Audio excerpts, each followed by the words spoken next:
Hello everybody, in today's video we're going to be doing something a little bit different for me. We're going to be doing an unboxing video. But before we crack this open, just want to say a few words about today's sponsor, which is YFood. Now, over the past sort of year or so really, I have been trying to work out ways to try and just improve my lifestyle really, because I know it does need some adjustment. However, as somebody that is constantly on the go, things are not easy. In fact, of late it's been especially difficult because the number of places that I can stop and grab something to eat has become fewer and fewer.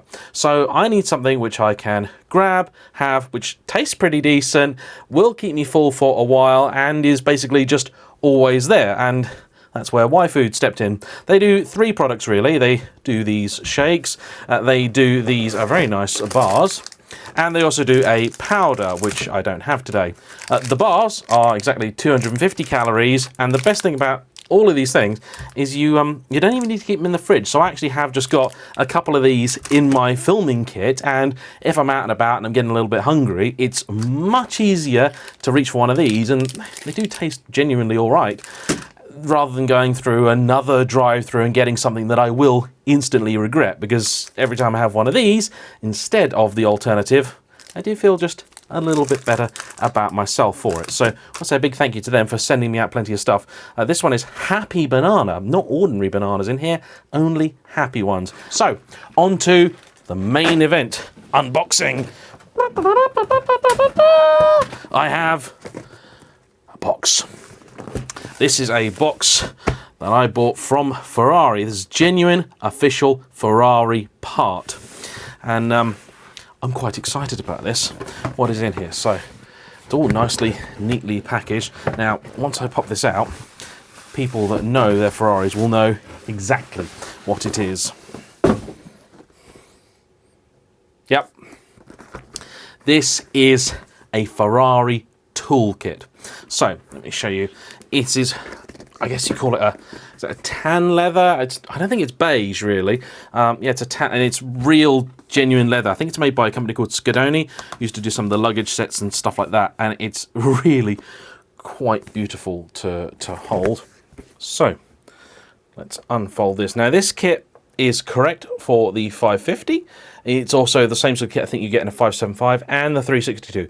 355 is different. It's like a little briefcase type thing. So it sits up. It doesn't fold open out like this. Same color and everything. Now, you've got, let's go from left to right. So you've got a few different spanners, you've got a couple of screwdrivers, you've got a pair of pliers. Over here you have some bulbs. You've got a couple of belts. I always love the fact they put belts in these, like a Ferrari owner is going to be sat by the side of the road changing their own belts. So it all goes then back together, trying to do this all one-handed.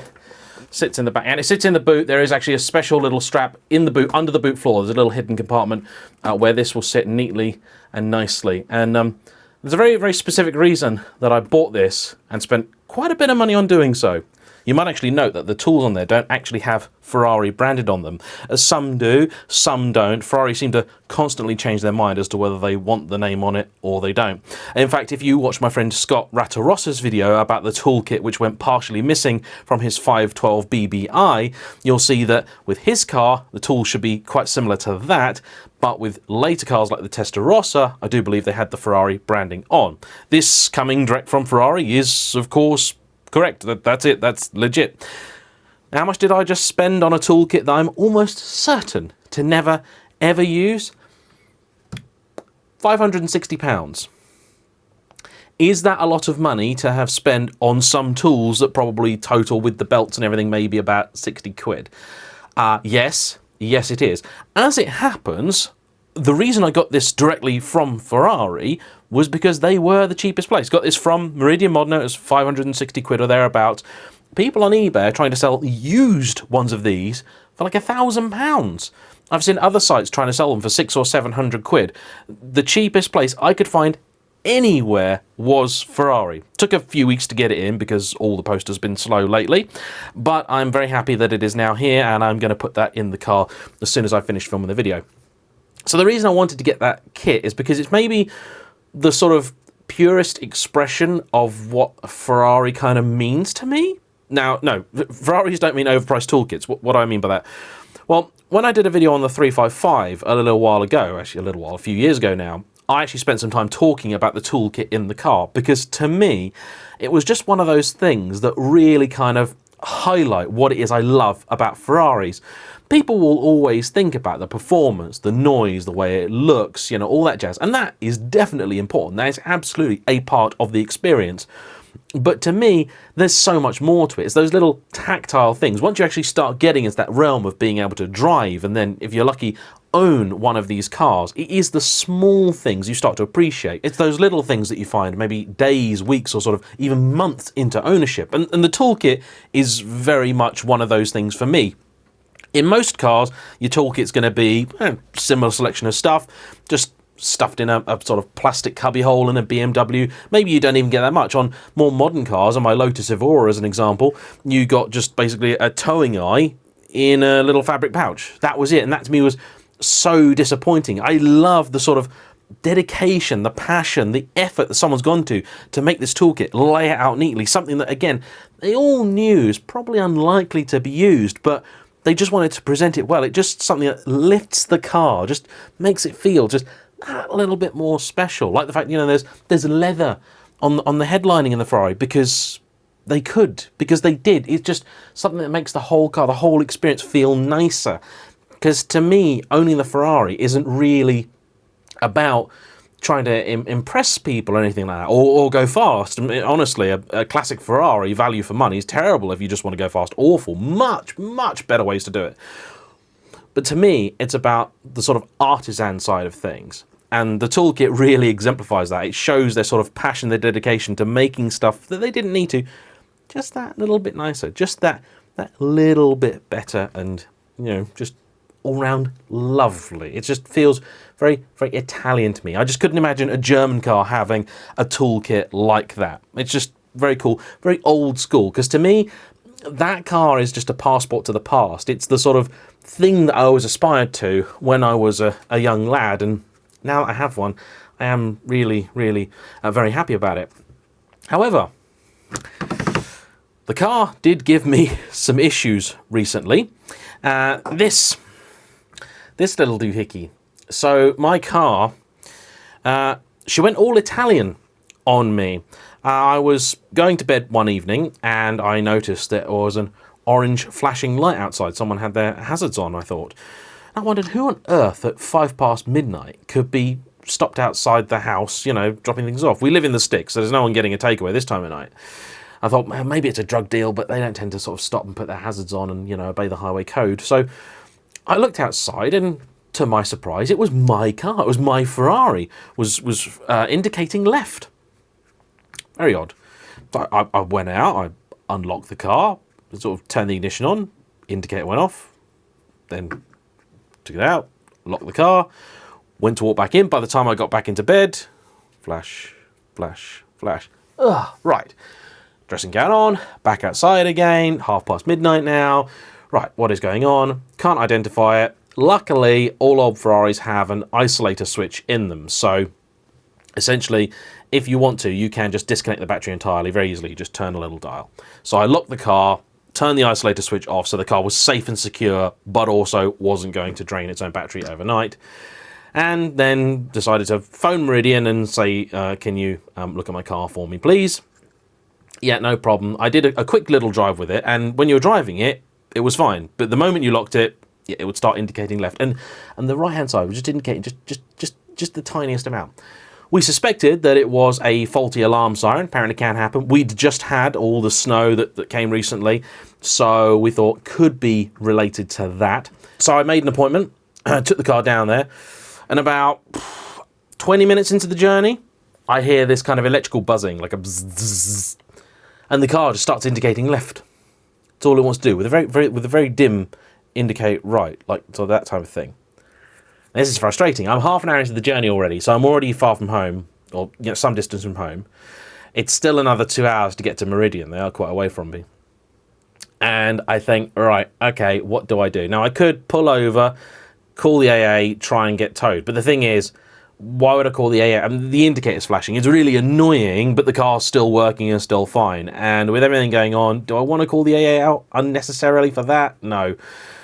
There was a cure for this problem, because you could indicate right and it would be okay. You could put the hazards on and it would just do that normally. So I had to do the next 120 miles, being very cautious, very careful. Luckily, there was minimal traffic, indicating either left, right, or with the hazards on. And I can tell you, that was one of the least pleasant journeys of my life, because it was at some parts raining. I'm driving a bright red Ferrari with its indicators constantly going, and trying to be extremely cautious, obviously, of all the other road users, making sure that I didn't, cause any problems or accidents or lead people astray or whatever. So very, very tiring journey. Got down there, left the car with them. They diagnosed the problem pretty quickly, but unfortunately it wasn't actually the problem they thought it was another. Well, it turned out to be this little chappy. This is the cutoff switch. A lot of vehicles have these, a lot of vehicles of that era. In fact, it's definitely of an era, because it says made in EEC on it. And all this does really is, in the event that your car is the wrong way up, it will essentially break a contact, is what it'll do. And it will do two things. It'll put your hazard lights on, and it will cut your fuel off. So the idea is it's there to stop the car catching on fire if it's upside down, because you're already going to be having a bad day by that point in time. But this one, not doing its job anymore. Now, you might imagine this is going to be one of those things. You're going to be like, right, okay, so James, this is where you're going to really, really, really regret taking it to your Ferrari main dealer, aren't you? Why didn't you take it to a little independent? This is not even going to be a Ferrari-specific part. Well, I can tell you, I'm very happy that I took it to Meridian, and this is one of the reasons that I am happy to drive all the way down there to them, because the car was in there for 4 days in total. It didn't take that long to fix the problem, but the car was there for 4 days. I had a courtesy car for that whole time. They washed and cleaned the 550 as they do every time it goes down there. And the total cost of getting this sorted was the very Italian number of $169.69. I don't know about you all, but that was actually a lot cheaper than I was expecting. I mean, I was convinced the car was haunted. And do you know how expensive it is to get an old priest and a young priest out these days? Especially if you've got to fly them all the way from the Vatican. Well, that stuff doesn't come cheap. I think for getting some work done on your classic V12 Italian sports car is pretty reasonable. The part was essentially about, was it 70 odd quid or so, and they charged me 1 whole hour of labour for it. That is it. And honestly, I'm pretty sure if they did their maths, they probably didn't really make any money out of me on that trip, because their profit essentially is the labour. And by the time they've cleaned the car, given me a courtesy car and everything else, I don't think there was really much in it for them. So I want to say a big thank you to Meridian for sorting this out quickly, easily, and generally hassle-free. And I've got to say, they are single-handedly helping restore my faith in main dealers, because up until now, I just written all of them off. And if you told me a while ago that the one main dealer that I thought was actually quite good value was a Ferrari one, I would have told you that you were mad. But I'm very, very glad to have been proven wrong once again. And yeah, this little chappie's being kept as a memento. Might put him in a little glass case with one tiny illuminating light. So there we go. Just a little update for you on a couple of things that's been happening for me in Ferrari owner land. And anything you would like to know about the car, please do let me know, and I'll be sure to address it in a future video. As always, thanks for watching. Bye-bye.